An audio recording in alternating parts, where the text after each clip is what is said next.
स्वागत है इस नए विश्लेषण में। आज हम एक ऐसी खौफनाक सच्ची घटना की गहराई में उतरने वाले हैं जो सीधे खूनी मंडे की फाइल से आई है। सच कहूं तो ये कोई आम भूतिया किस्सा नहीं है, बल्कि एक ऐसा साइकोलॉजिकल थ्रिलर है जो सीधे हमारे दिमाग से खेलता है। तो चलिए शुरू करते हैं और देखते हैं कि कैसे शांति और सुकून की तलाश में शुरू हुई एक आम सी ट्रिप एक भयानक दुःस्वप्न में बदल जाती है। जो भी रात के वक्त रोहतांग पास पर आया वो अगले दिन वादी में मरा हुआ पाया गया। सुनकर ही रोंगटे खड़े हो जाते हैं ना। ये कोई मनगढ़ंत बात नहीं है, बल्कि रोहतांग का एक बहुत ही मशहूर और खौफनाक स्थानीय लेजेंड है। ये चेतावनी इस पूरी कहानी का माहौल एकदम से सेट कर देती है। एक बेहद खूबसूरत और पॉपुलर टूरिस्ट डेस्टिनेशन की वादियों में असल में कितनी भयानक सच्चाई छुपी हो सकती है, ये उसका एक छोटा सा सबूत है। अब इस पूरी घटना का सबसे अहम पहलू है दुख और अलौकिक शक्तियों का आपस में टकराना। हम ये समझने की कोशिश करेंगे कि कैसे किसी गहरे सदमे से उभरने की एक छोटी सी कोशिश अचानक एक खौफनाक इम्तिहान बन जाती है। ये पूरी कहानी हमें एक बहुत ही अजीब सवाल पर लाकर खड़ी कर देती है। क्या कोई गहरा इमोशनल ट्रॉमा अनजाने में ही डार्क एंटिटीज के लिए एक चुंबक का काम कर सकता है? तो चलिए कहानी की शुरुआत से शुरू करते हैं। इस पूरी घटना की जड़ असल में एक गहरे सदमे से जुड़ी है। 4 दोस्त थे, साहिल, चिराग, अरुण और समय। इनका प्लान सिंपल था, मनाली जाना और समय को एक बहुत बड़े दर्द से बाहर निकालना। हुआ ये था कि कुछ ही महीने पहले समय के छोटे भाई की एक स्कूल ट्रिप के दौरान एक्सीडेंट में मौत हो गई थी। जो समय कभी हर पार्टी की जान हुआ करता था ना, वो अब पूरी तरह से टूट चुका था, सहम गया था। और ध्यान दीजिएगा, समय की यही कमजोर और टूटी हुई मानसिक स्थिति उस खौफ का मेन बेस बनती है जो आगे चलकर इन सबके साथ होने वाला था। अब इस ट्रिप में एक बहुत ही सख्त चेतावनी शामिल थी, और वो थी शाम के 6 बजे की डेडलाइन।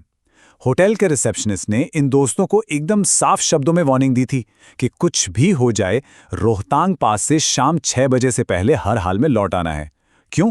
क्योंकि लोकल लोग इस टाइम के बाद अपने घरों के दरवाजे बंद कर लेते हैं। ये एक ऐसी लक्ष्मण रेखा थी जिसे पार करने का मतलब था सीधा मौत के मुंह में जाना। और यहीं पर लॉजिक और लोकल कहानियों के बीच का फर्क सामने आता है।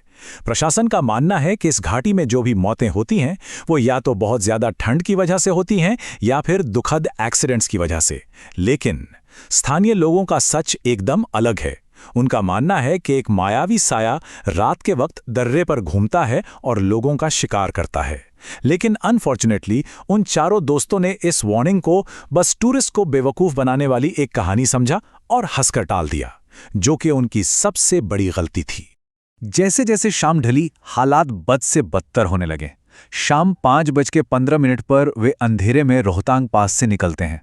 रात 9:15 बज चुके हैं और वे घने कोहरे में मुश्किल से 30 किलोमीटर प्रति घंटे की स्पीड से गाड़ी रेंग रहे हैं। रात 11 बजे तो उनके होश ही उड़ जाते हैं। उन्हें रियलाइज होता है कि वे एक ही जगह पर गोल गोल घूम रहे हैं, मतलब लिटरली एक स्पेशल लूप में फंस गए हैं। और फाइनली रात 2 बजे वे किसी तरह अपनी जान बचाकर होटल पहुंचते हैं। सोचिए, एक नॉर्मल सी ड्राइव एक ऐसी चक्रव्यूह में बदल गई थी जहां जरा सी चूक का मतलब था सीधे 1000 फीट गहरी खाई।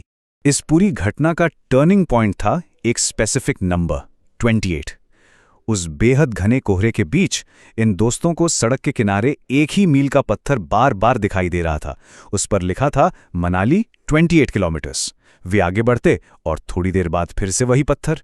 ये एक ऐसा लूप था जिसने उनके दिमाग और उनके आसपास की रियलिटी को पूरी तरह से चकनाचूर करना शुरू कर दिया था।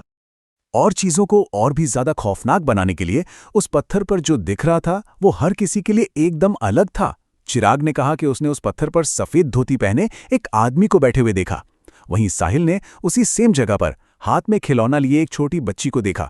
और अरुण को उन पत्थरों के पास एक काला घोड़ा खड़ा दिखाई दिया। ये सब साबित करता है कि वो मायावी शक्ति उनके दिमाग के साथ खेल रही थी, हर किसी के अपने डर और सबकॉन्शियस के हिसाब से अलग अलग इल्यूजन पैदा कर रही थी।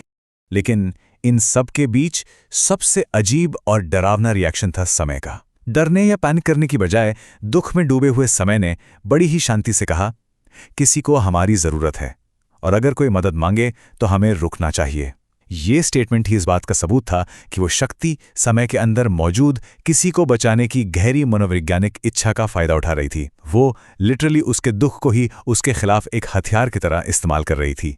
जब वे तीसरी बार उसी मनाली 28 किलोमीटर वाले लूप में पहुंचे तो रात के 11 बज चुके थे और इस बार रोंगटे खड़े कर देने वाली बात यह थी कि वो मील का पत्थर बिल्कुल खाली था। वहां कोई नहीं था।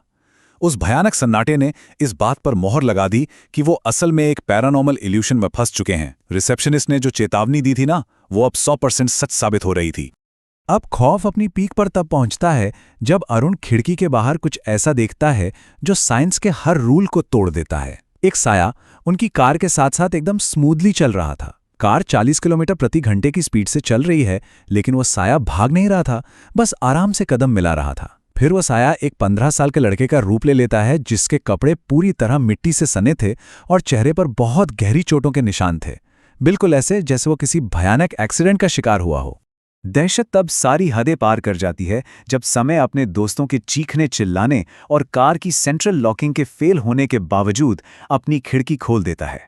इतना ही नहीं, वो उस बुरी तरह घायल लड़के की ओर देखकर मुस्कुराता है और हाथ हिलाता है। ये वो मोमेंट था जब उस बाहरी एंटिटी ने कार के सेफ जोन के अंदर और समय के दिमाग के अंदर पूरी तरह से अपनी जगह बना ली थी। आप फास्ट फॉरवर्ड करते हैं सीधा होटल तक। रात के 3:30 बज रहे थे। अचानक साहिल की आंख खुलती है और वो देखता है कि समय शीशे में खुद को घूर रहा है और एक छोटे बच्चे की तरह ये भयानक लोरी गा रहा है। चांदा है तू मेरा, सूरज है तू मेरी आंखों का तारा है तू, जिंदा है तू।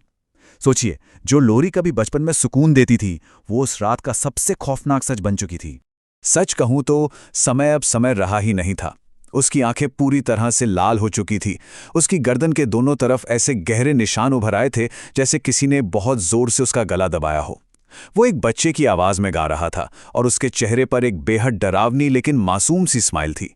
ये सब साफ दिखा रहा था कि ये कोई दिमागी सदमा नहीं था, बल्कि एक full blown super natural possession था जो अब उसके शरीर पर पूरी तरह से कंट्रोल कर चुका था। इसके बाद बेहोश होकर गिरने से ठीक पहले समय के शरीर पर कब्जा किए हुए उस साये ने एक अजीब सी मासूम हंसी के साथ ये आखिरी धमकी दी, अगर मैं रात को तुम्हारी खिड़की पर दस्तक दूं तो तुम खिड़की खोलकर मेरी मदद करोगे ना? इस एक लाइन ने उसके दोस्तों को ऐसा सुन्न किया कि वे डर के मारे हिल भी नहीं पाए। अगली सुबह जब वे मदद के लिए एक लोकल पंडित के पास गए तो उन्होंने इस बात को पूरी तरह कंफर्म कर दिया।